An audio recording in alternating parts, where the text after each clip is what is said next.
maybe the world. And there is so much on their plate right now. And let's not forget, they historically in sports, in Korea versus Japan in international tournaments across basically all time, extreme rivalry, right? This crowd is not only T1 favored, most famous team in Korea, but they are playing against a Japanese team. They are on stage in Busan. So I just want to add that extra cultural context to this because this is a massive rivalry across all sports. So you add all this up, the pressure is on. They take away Evi's Urgot right away. His most played champion, not going to be on the cards this time around, which makes me a little sad because I wanted to see how Zeus would perform against it. But T1 not even leaving it to chance. You see Faker, he was even cleaning his glasses. When's the last time you saw him do that? Like, this guy is taking this really seriously, and he is preparing to make sure he has 100% vision at all times, no issues at all. But getting into this draft, he's still cleaning his glasses, finally puts it on, says, okay, maybe I should put on my headset, probably would help. The Lucian also going to be banned away, so they don't want to give that over to Gumayusi, even though, of course, Saigon Buffalo was somewhat able to take advantage of it in their game. Faker's Ahri is open. Faker's Ahri is open.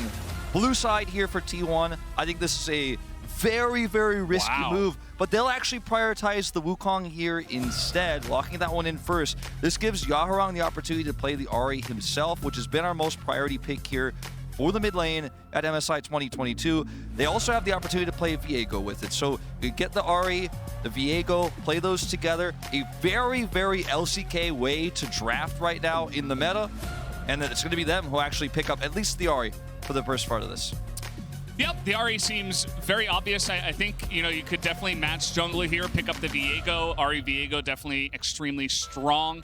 Steel, I don't believe he has played that much Viego. He's definitely a guy that strikes me as kind of like a Nocturne player and stuff like that. A lot of Poppy you're right. as well, so maybe not really in his wheelhouse. They're going to actually prioritize the Karma that does come out here ahead of that.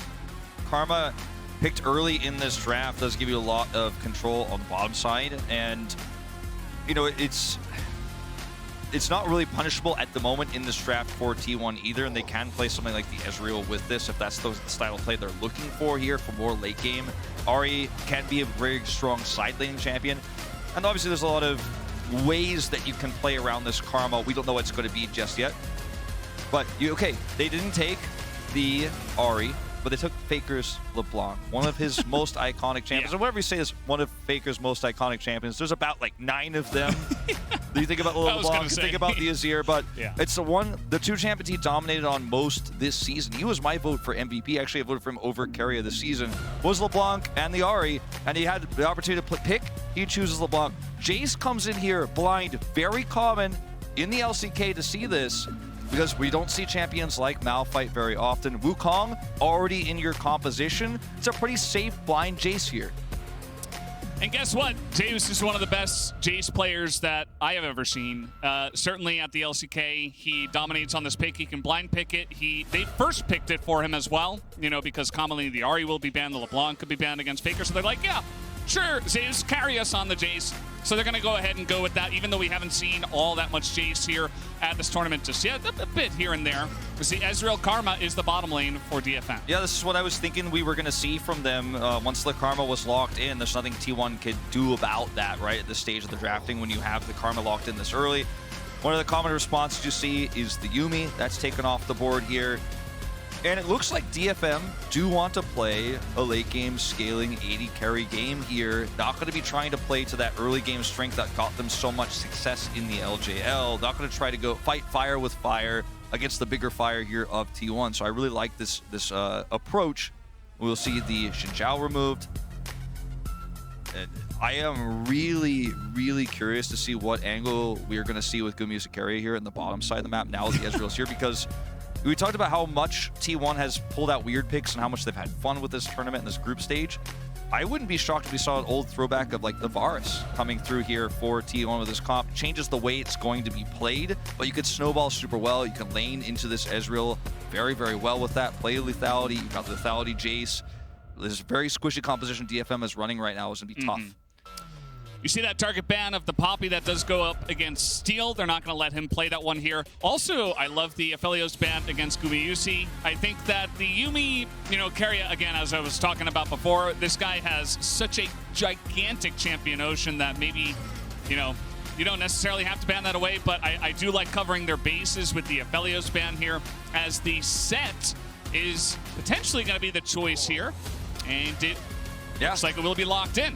So really interesting to see the set coming through here. Does give you a lot of durability, and what set will offer you in these upcoming team fights, actually a little bit of disengage potentially against the Wukong.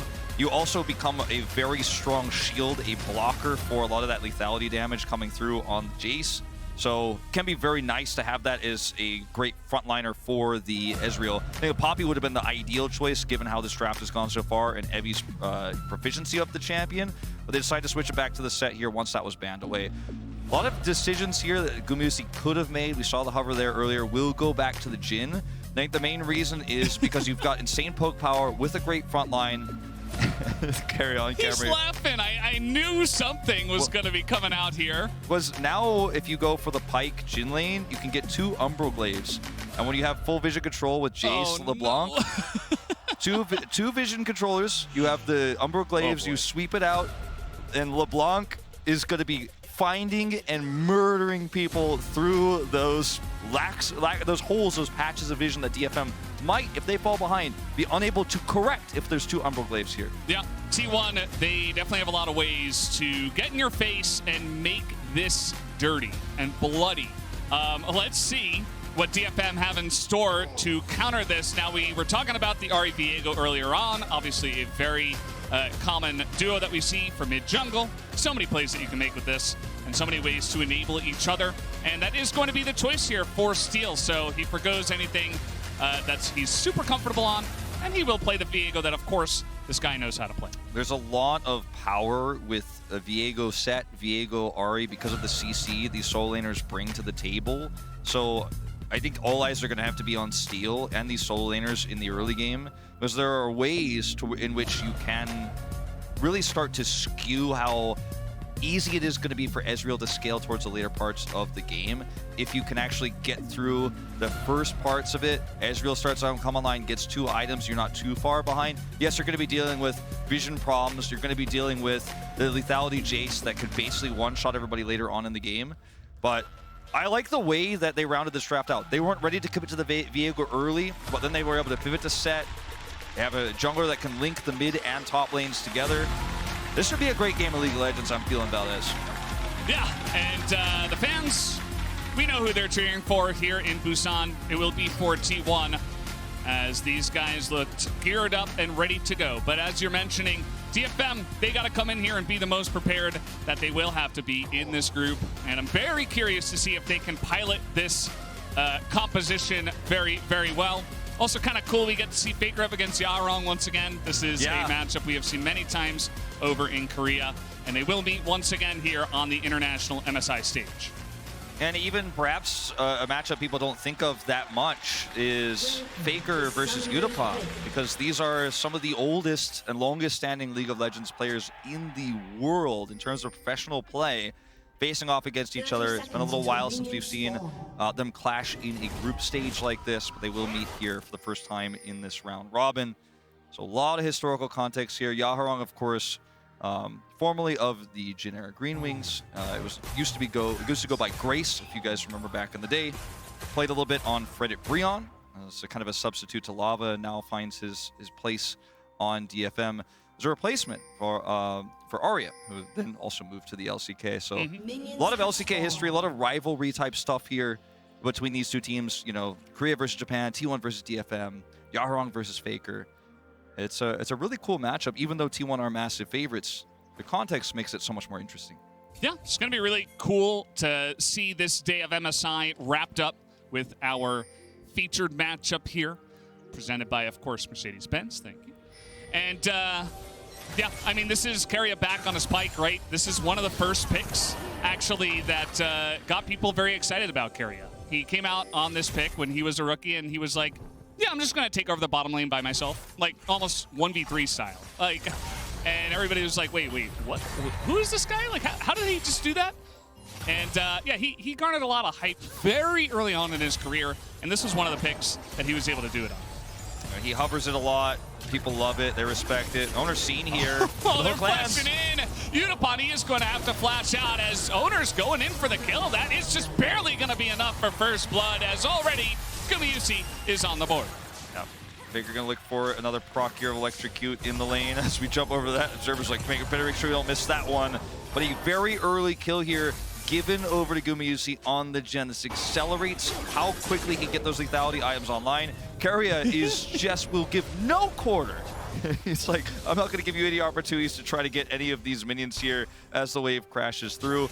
But Keria is able to hit this hook at basically maximum range. Notice Owner comes down here, even though he's seen on the ward. There's no minions to block here. The timing of this hook is perfect because Keria knows they have Cryo on the lane, and there's an easy follow-up gank opportunity for Owner. If it goes awry or if DFM show more respect.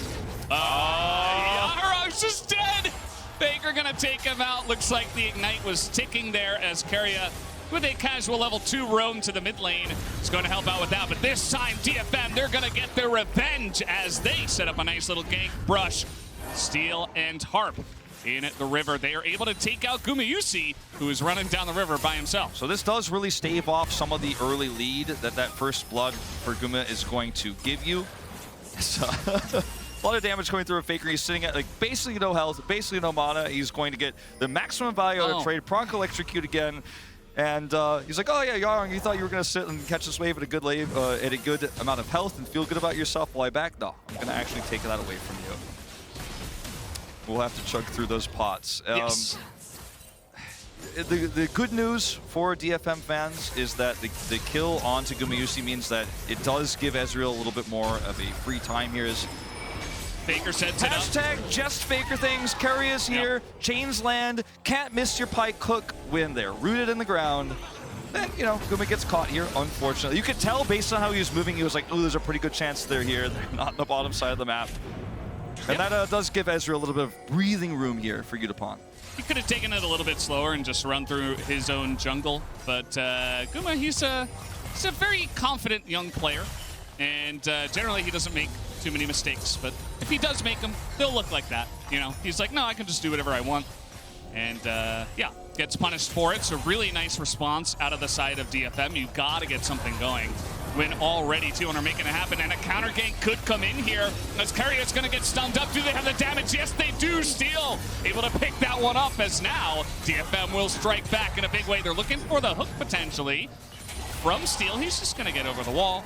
Of course, cosplaying the pike here as they will get away. This is a really nice read. Harp is sticking around a little bit too much, and one more auto will do it. That's just going to be the grenade that comes in, but immediately Guma's going to go down as well. So, with the root coming in, that's the Viego stealing Jin's body. They're looking for more, and Unipon is going to pick up yet another kill. DFM, they laugh in the face of T1's aggression. DFM now have matched T1 in gold, and this is a play based on the fact that they know Keria is going to repeatedly non-stop look for Bone Spears, and during the slow of Keria's hook, Steel actually he is able to predict Keria is going to hook at this moment. During the slow, he's already pre-channeled the Viego stun. He's able to get on top of him there. Was super well played. Then they abuse the fact that Viego in these skirmishes will get those resets, get his health back, and then can actually become a ranged champion, do tons of extra damage. This was extremely well set up by DFM, punishing the fact that T1 are going to repeatedly try to make these plays happen. If the execution was poor, Viego loses so much time. But notice the channel. He channels this before Keria actually looks for the Bone Spear. He's slowed while channeling, so he knows he can guarantee the stun, has the follow-up damage here. Beautifully played from DFM. Yeah, just a really fantastic setup. And if you know the enemy team is looking confident, they're going to be looking for plays non-stop. You got to find a way to counter it, and they found exactly that. Guma doesn't have to run in there. You know, he knows Steel is still around. And DFM are like, thank you very much. This will be a couple more kills into our pockets. Excellently set up by Steel and the side of DFM. As we will return to the game state. T1 still have a slight lead. Some of that is due to Zeus having fun on just Jace versus a melee champ. Heavy having a little bit of trouble, but now they're looking for their own kind of revenge as very nicely kidnapped into the back there. Steel once again looking for more, but the flash knockback from Zeus might be enough. They're still flashing onto him. As will it be enough damage? One more haymaker could have done it, but it's not enough. Zeus will live underneath his own turret. Not the true damage there to finish him off. Unfortunately, well played by Zeus. Really nice reaction. But this goes back to the draft. When they locked in the Viego at the end, they decided to lock in set, play around the CC setup here. And it has been Steel who's been the glue of this team together, making the early plays, and all eyes were going to be on him. He's going to be the most impactful player in this game for DFM if they can actually control the early parts of it, and that has been the case. Not a successful kill, but a successful game. Flashing in, he's going for blood. Harp is going to try to flash away with that W, but it's enough damage back on Gumayusi. Unipon hits level 6 and does punish him. Here is Owner, and another Bone Spear should be enough. The knockup comes in, and Owner will dominate there. On the knife's edge there, though, if he actually survives here, Unipon with the enemy AD carry down, ends up getting a really nice lead. Of course, it's a trade here, so won't actually push them further. As you could hear, the audience is cheering like crazy after they were able to pick him off here. Steel rotates over, trying to catch some of this aggression. First Drake, by the way, still untouched with all this aggression. Rift Herald has spawned. T1 historically has been the most dominant Rift Herald team. And this is what we missed while we were having the action down on the bottom side, by the way. Started out as a 1v1. Faker was getting aggressive here on the Yaharong, who does just barely go down, but then Faker is scooped up by Steel, who earns himself another kill. Yep, so another extra kill here for the Viegos, 3-0-2. The most impactful player on the Rift right now. Rift Herald spawned. Owner's taking it here early. The Ezreal hasn't come online just yet, so they're going to respect the fact that they didn't have prio control here. Uh-oh, Keria in trouble.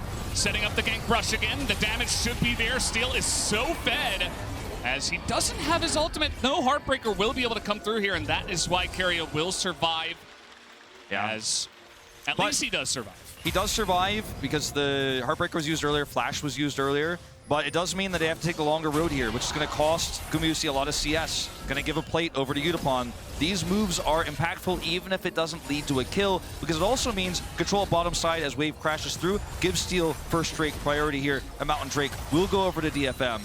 Really nice play around Vision, abusing the fact that Keria is on a roaming support who wants to be going to that mid lane very often, catches him on his return.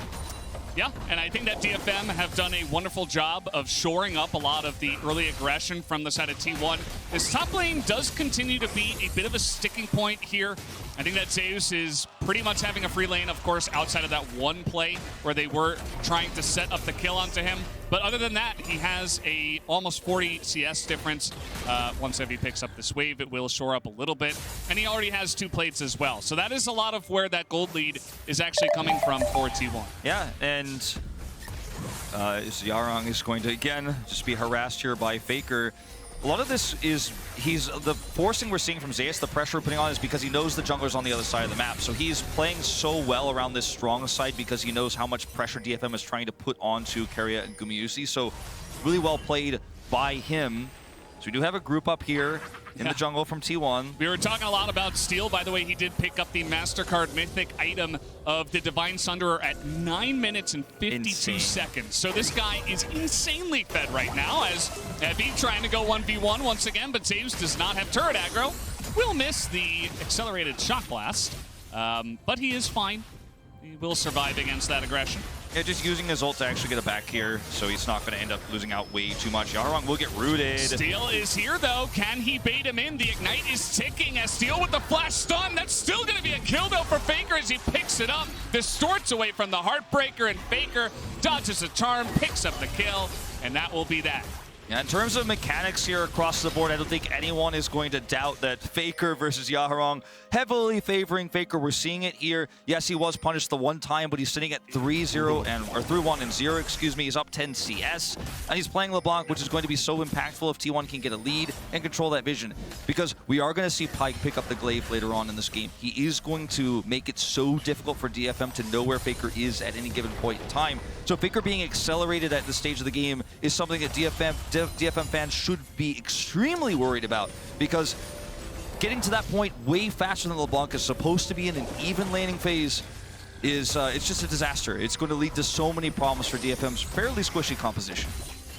So he got Steel up in the top side. He was actually able to deny that back from Zeus. Keria, though, is being so annoying in the mid lane here. Even with Harp here, Owner and Faker just casually, with this pressure, picking up 2 more turret plates, and they drop the Rift Herald down. Faker has the distortion. He will be able to get away as they split the golds here, and Faker's still throwing out chains in front of 3 of them in this mid lane. Yeah, and look who's farming bottom. It's Gumusi. He's doing that for free. So T1, this is the macro style we talk about for them. We talk about the early game. We're not talking about how they kill people, how they kill turrets. Oh, he got him over the wall. Unbelievable. Harp is just dead, and that is going to be Owner that does pick up the kill. Second knockup comes through here for the Wukong as Owner is picking up more. They might want to get this into Guma, but they say, nah, let's give the double kill over to Owner.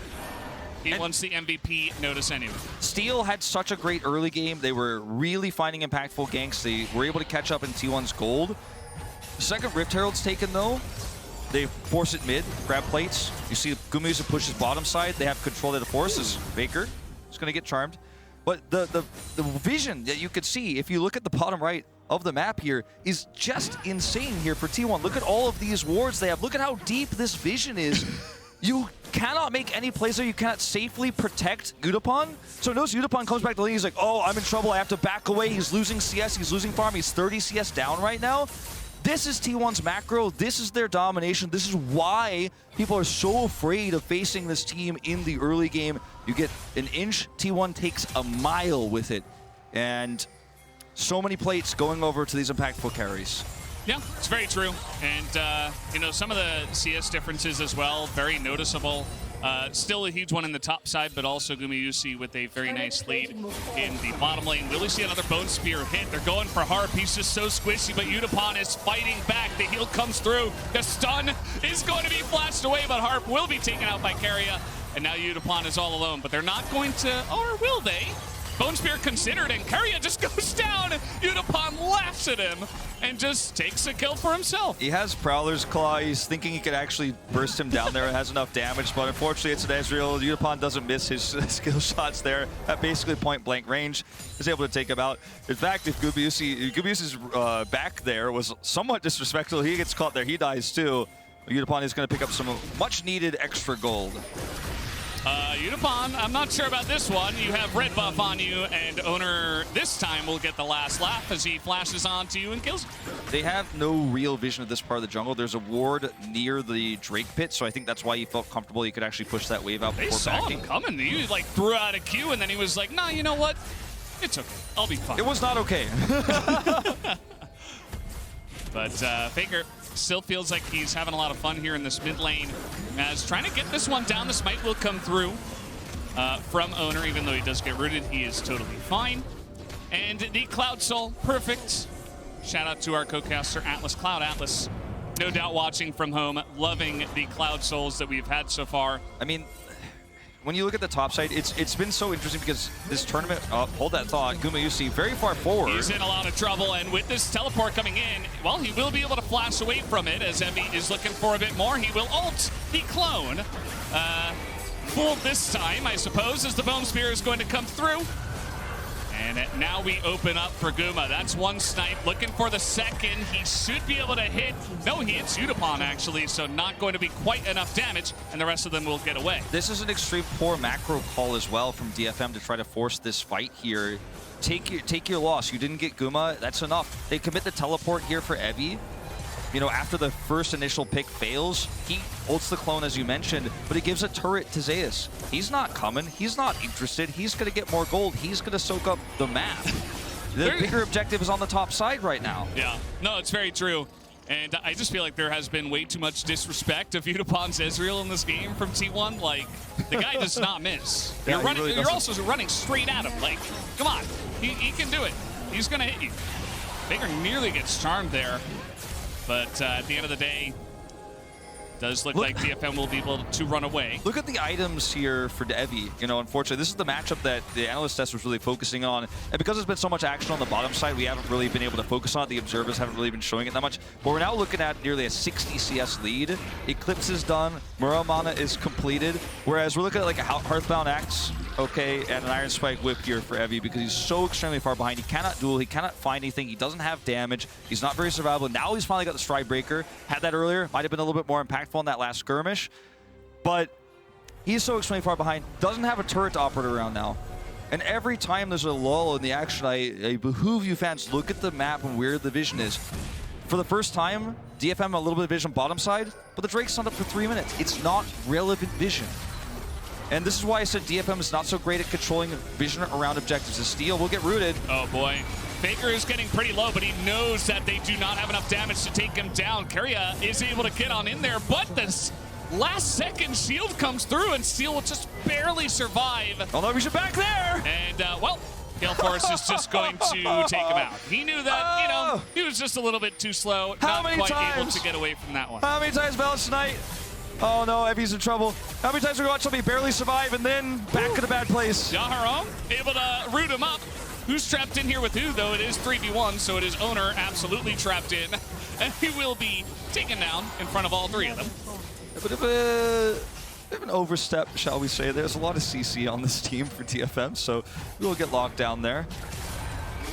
This will give DFM a little bit of breathing room. Ezreal's still just sitting on the Trinity Force right now. It's going to be about 4 or 5 more minutes before he starts really doing quite a lot of damage. But he's going to have to operate around Zeus' massive damage. Because look at Zeus' items. We talked about it earlier. He's online early, and it's only going to get worse from here because he has full control over the map. Can side lane anywhere he wants to. No one can challenge him. Faker in a bit of trouble here. The chains are going to land, and that is going to be enough. He's got Guma here with him, and Guma will secure that kill for himself. Look at all the wards on the bottom side of the map around where DFM would try to contest Drake coming up, and the wards on the top side of the map where Faker is harassing. And he just knows there are juicy targets he can blow up here. They don't even have an Umbral Glaive this game. They're just doing it with straight control wards and sweepers to actually push this through. And as DFM, you can't even walk into your jungle safely against a fed LeBlanc at this stage. Okay, Evie trying to force this one. He is going to catch two of them. Strides, breaks their stride, rather. And strides their break as well. Evie is a little bit deep now. He is going to get rooted up by the Jhin as Guma, he's even looking for other targets. Assumed that Evie was down, and he snipes him at the end. Very nicely done. Picks up that kill as Keria still looking for more. As T1, they're having a lot of fun in this game. Really just going for every single target that they can find. Certainly are. Steel does not get this blue buff. That's taken from T1, just taking every single piece of the map they can find and pushing it to the edge, to the limits. 20 seconds to go before this Drake spawn. Zeus has full vision control. He's on it. He can start it up alone as the respawns come through. Too many low health bars on the side of DFM. No front line to actually come over here and contest, nor do they have any vision or any idea as to whether T1 actually faked a backstop, you know, and then went over to Drake. Like, they just don't have any options. You don't have any opportunities here. And the positioning of Keria has been so threatening in each and every one of these team fights. Even though Evie engaged very well in that last fight, Keria's positioning on the side meant that Yutapon couldn't actually freely follow up and do that damage. Yaharong's not a sustained damage dealer in this game. He can help pick and follow-up charm when those engages come through from Evie, but your sustained damage is in Yutapon, but if he's blocked by the Pike, he can't do it. He can't actually put that damage out. And it's just, it feels like this game is falling apart so quick. I mean, it's 20 minutes in, 8,000 gold to lead. It was a very close early to mid. This is a really rough spot as well for DFM because you got two guys up on the top side trying to lock down Faker's LeBlanc that has flash. I mean, yeah, the Baron's up. Like, you're never going to kill him. You're not going to do anything. Meanwhile, the second Rift Herald is getting so much value down here. So much extra gold on the map that's just being given over to T1 basically for free. They were not in position to handle that push, and now T1 are looking at a 10,000 gold lead, and they're just kind of rolling over them here in the middle of the map as Harp. Will he get sniped on the backside here? He does have, ooh, he nearly did on the backside of that one, but Yutapon is going to be executed by Keria. Those like when Harp was there and caught, Keria didn't even bone spear him because he's like, I don't need to actually hook this guy. Like, he's gonna die. It doesn't matter. And you know, he did barely escape there, of course, but he's like, I'm waiting, saving my cooldowns for the real target, which is Yutapon. Yutapon's taken out again. Positioning of Keria just preventing Yutapon from doing any significant damage. There's no vision on Baron. They don't have any vision of even that brush, and Faker is going to secure that kill T1 do this all the time. They're so far ahead, they can just take this one down. Now, Guma did not have to be there. That was absolutely not the best position. And Steel is nearby, so actually this will go over to the side of Owner. They say, thank you very much for that finish on the Baron, and we will take it from here. Faker? Ah! Okay, well that's some extra gold going over to Udapon. I think your reaction was like the genuine reaction of literally everyone who's sitting in the Busan Arena right now and every fan at home. Everyone made the exact same sound as you did as Faker did get hit by that true shot barrage. I hope I wasn't the only one. I only didn't because you did it. Like, I actually did. You guys couldn't hear, but I did the exact same pitch as Brendan at the same time. So this is fairly risky for T1. These are the risky Baron calls that Jat was pointing out actually on the desk earlier in that segment.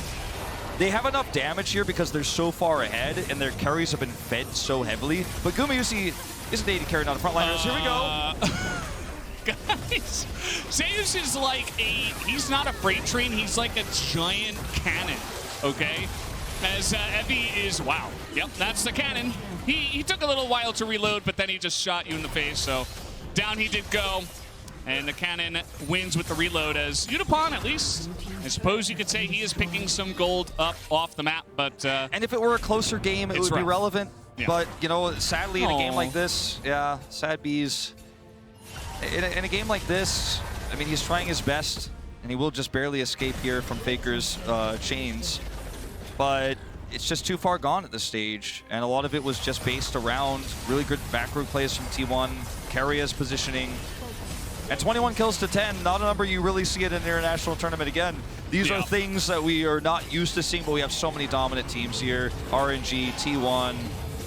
Yeah, and you can see, I mean, they were already so far ahead, but now with this Red Bull Baron power play, they have about 3,000 gold more that they will fill their coffers with. So must be feeling really good about their positions now. It's DFM looking to... They're just trying to carve out a small piece of land here on this rift. And maybe they'll do it while taking Faker with them, as he does not have flash. He's going to hop back, but the charm comes in, and that's going to be the end of him. As T1 say, you want a 4v5, let's do it, but the Bone Spear not going to land. Owner still looking for more. The Root comes in from over the wall, and everybody's getting knocked up now on the backside of this fight. Guma is going to snipe them from very far away, as nobody can even seem to take down Owner. He's got a stopwatch, and that's all you need at this point. In comes Carria looking for the final ace for this team of T1. They will take them all down, as Guma will still the last kill, and that should be the end of this game. Teleport to finish, and they shut Udapon down at every turn. They didn't necessarily respect him, I think, at some of those 2v2s in the early game, like you said. His damage output, his ability to hit those skill shots, they just walked right up to him. But they walked right up to him in the late game, forced him out, made it impossible for him to hit those Qs. Those Mystic shots were not going to happen. Don't do it to him. Just end the game. T1, they will secure yet another win under their belts as they dominate their way through to a 3-0 score in Group A. Looking like one of the scariest teams, if not the scariest, in the tournament. Expectations were 100% T1 takes a 3-0 here in front of their home crowd in Busan. And this is just the Busan Arena. We've got much bigger and better crowds, and so many people are going to be traveling to this event to watch T1 in the knockout stage if they make it there. The Rumble stage, of course, they're nearly qualified for already. But I think it means a lot to do it against Korean players on this Japanese roster. I think it means a lot for Faker to actually defeat Udapon, who's in a lot of ways very similar to him. Long-standing player, not the same amount of success. But to defeat the Japanese team in front of a Korean crowd means something as well. And it's a really dominant victory here, despite some shakiness in the early part, some great play from Steel. And yes, was it a one-sided game? I think everybody would say so. But damn, if DFM did not put up a good fight, and I think the way they drafted, the way that Steel played this Viego with the Ahri, the set, was impressive to see, and I think DFM has grown so much as a team. They did put some dents in T1.